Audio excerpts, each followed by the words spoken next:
স্বাগতম শ্যাডো স্লেভের জগতে।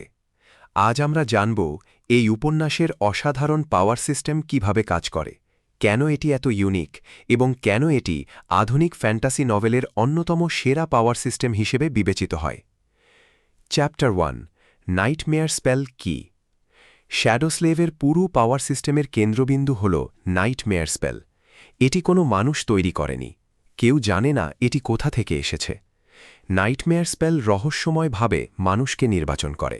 যাদের নির্বাচন করা হয় তারা আর সাধারণ মানুষ থাকে না, তারা প্রবেশ করে এক ভয়ঙ্কর যাত্রায় যেখানে প্রতিটি পদক্ষেপে মৃত্যু অপেক্ষা করে। কিন্তু যদি তারা বেঁচে ফিরতে পারে তাহলেই তারা অলৌকিক শক্তি অর্জন করে। চ্যাপ্টার 2, স্লিপার থেকে অ্যাসেন্ডেড।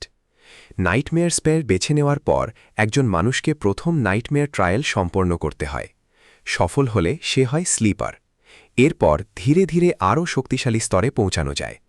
পাওয়ার র্যাঙ্কের প্রধান ধাপগুলো হল sleeper, awakened, ascended, transcendent, supreme, sacred, divine.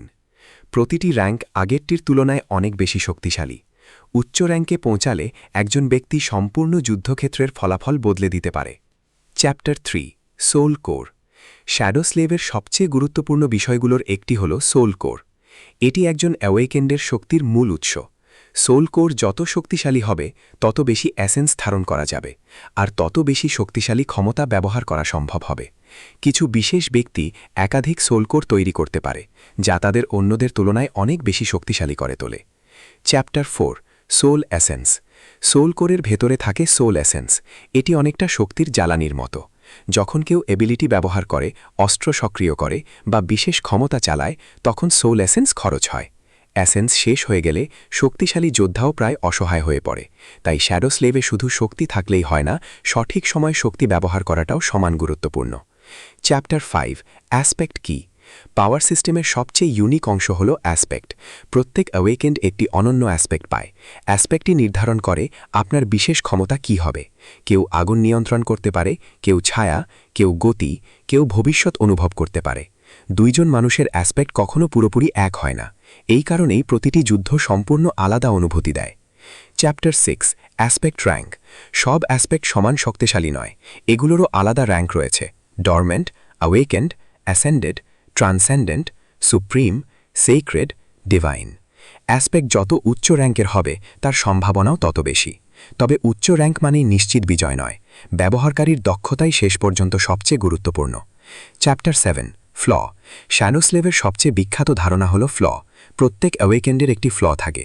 এটি এমন একটি দুর্বলতা যা কখনো দূর করা যায় না। কেউ সত্য কথা ছাড়া কিছু বলতে পারে না, কেউ নির্দিষ্ট পরিস্থিতিতে দুর্বল হয়ে পড়ে, কেউ নিজের শক্তিরই মূল্য দেয়। ফ্ল যত ছোট মনে হোক, যুদ্ধের সময় সেটিই সবচেয়ে বড় দুর্বলতায় পরিণত হতে পারে। এই ধারণাই পাওয়ার সিস্টেমটিকে অসাধারণ ভারসাম্যপূর্ণ করে তুলেছে। চ্যাপ্টার 8, মেমরি এবং একো।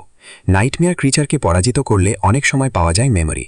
মেমরি হলো জাদুকরী অস্ত্র, বর্ম বা বিশেষ আর্টিফ্যাক্ট। এগুলো ব্যবহারকারীর শক্তি অনেক বাড়িয়ে দেয়। কখনো কখনো পাওয়া যায় একো। একো হলো পরাজিত দানবের আত্মিক প্রতিরূপ, যা যুদ্ধে আপনার হয়ে লড়তে পারে। ফলে শুধু নিজের শক্তি নয়, সংগ্রহ করা মেমরি ও একো একজন যোদ্ধার ক্ষমতা নির্ধারণ করে। Chapter 9, nightmare creatures. Nightmare realm ভরা অসংখ্য ভয়ঙ্কর প্রাণীতে। এদের বলা হয় নাইটমেয়ার ক্রিচার্স। এদেরও বিভিন্ন র্যাঙ্ক এবং ক্লাস রয়েছে। যত শক্তিশালী শত্রু তত বড় পুরস্কার, কিন্তু মৃত্যুর ঝুঁকিও তত বেশি।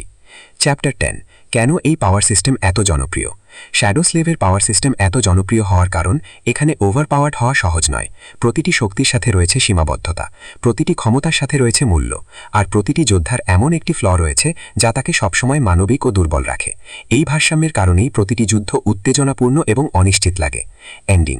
শ্যাডো স্লেভের পাওয়ার সিস্টেম শুধুমাত্র শক্তি বাড়ানোর একটি পদ্ধতি নয়, এটি একটি সম্পূর্ণ দর্শন। Nightmare spell, aspect, soul core, memory, echo এবং ফ্ল সবকিছু একসাথে এমন একটি জটিল কিন্তু ভারসাম্যপূর্ণ ব্যবস্থা তৈরি করেছে যা আধুনিক ডার্ক ফ্যান্টাসির অন্যতম সেরা পাওয়ার সিস্টেম হিসেবে পরিচিত। আউট্রো। আজকের ভিডিও এখানেই শেষ। পরবর্তী ভিডিওতে আমরা শ্যাডো স্লেভের নাইটমেয়ার র্যাম নিয়ে বিস্তারিত আলোচনা করব। এটি কি, কেন এটি এত ভয়ঙ্কর এবং কিভাবে এটি পুরো গল্পের সবচেয়ে রহস্যময় অংশে পরিণত হয়েছে।